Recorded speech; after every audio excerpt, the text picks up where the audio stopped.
Hey everyone, it's Danielle Taylor with Keller Williams Realty here on the beautiful Outer Banks. And today is my favorite video day of the month. It's Stats Day! Whee! Jody knows how much I love stats. I'm a total numbers geek. So today is exciting. And it's extra exciting because we are doing 2021 in review. The year is over. We have all the data. So I'm super excited to share that with you. I'm also going to share a little bit of my thoughts on what I think we'll see for 2022 at the end of it.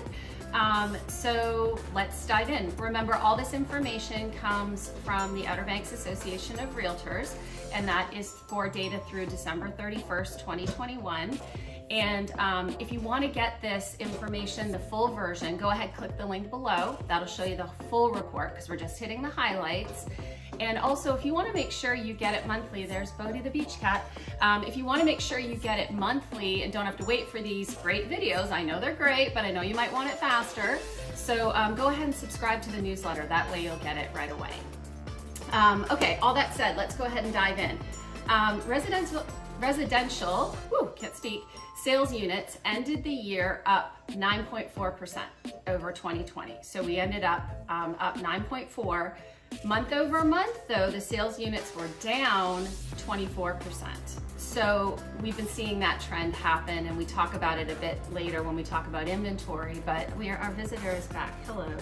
You're not helping with my numbers. So the sales units down 24% month over month, December 2020 over December 2021. Tight inventory continues to be the biggest issue. So we ended 2021 with a reduction of about 44% in inventory versus where we ended 2020. And that's, a pretty big number. Gosh, we're down almost, not quite, but close to half. New listing inventory was down 16% month over month. So that's, again, a pretty big reduction. The average new listings for the whole course of the year. So that 16% reduction was just December over December. But average new listings, if we take full year 2020 versus full year 2021, they actually finished up 5%. So don't get fooled by thinking we actually have no inventory. It's coming on, it's just selling faster. And the reason that we know that is that the average days on market in 2020 was 109. And this year, 2021, finished at 50. So stuff is literally selling in about half the time. Okay, but it's still coming on, 5% up. Remember, average new listing inventory. So, pardon me while I look down because I got to get the numbers straight. So, the average days on market for active residential inventory finished the year at 86. Okay, so 86 days on market versus the average sold at 50. So there's still some inventory out there that's hanging around. And I'll tell you a funny story. Just because it's been around a little longer than the average, it doesn't necessarily mean there's anything wrong with it. I actually had a client say to me the other day, it's been on the market 23 days. Like, what's wrong with it? I started laughing. I think Jody can hear me in the office because it was just, I'm like, nothing's wrong with it. The right buyer just hasn't come along. So don't discount that. Please remember, let's take a look at some of those. Maybe there's a deal out there. Year ended, the residential median sales price ended at $489. Okay, and that was up about 22% over 2020. And our distressed inventory remains really low. We actually only had 6 distressed properties on the market as the year ended. And it does comprise about 2% of inventory, but that's just because we have such a low inventory level that 6 is actually a big number. So there's really nothing influencing the market on that front. So one last thing that I found interesting when I was taking a look at the data, which I don't normally include in this report, but I thought it was kind of neat to add at the end of the year, is that year over year, new building permits for Dare County are actually up 22%. So even with the high cost of building materials and how much everybody's talking about that side of the market is still booming as well. So in our full report, we talk a little bit about land, but you'll see on that one, that land sales are also tight on inventory and people are building.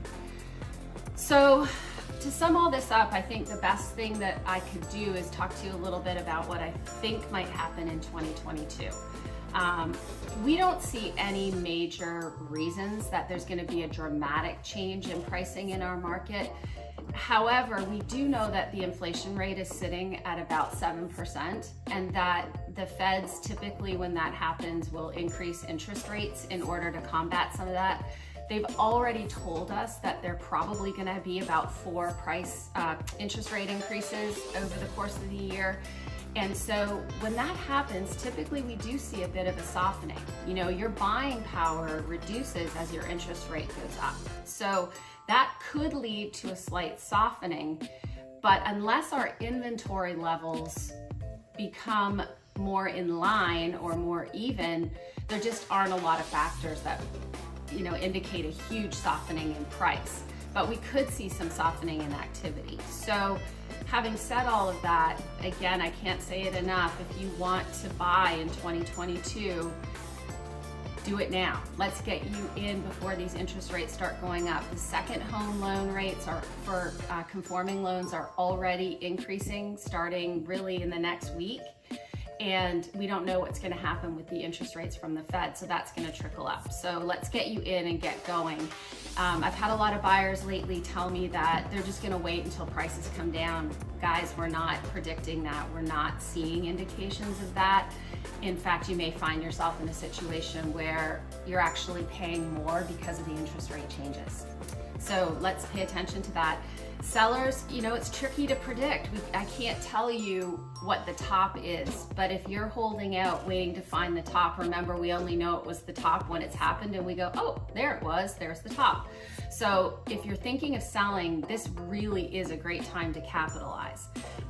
So if you'd like me to dive in a little further on a specific property that you're interested in buying or selling, let us know. I'd be happy to do that.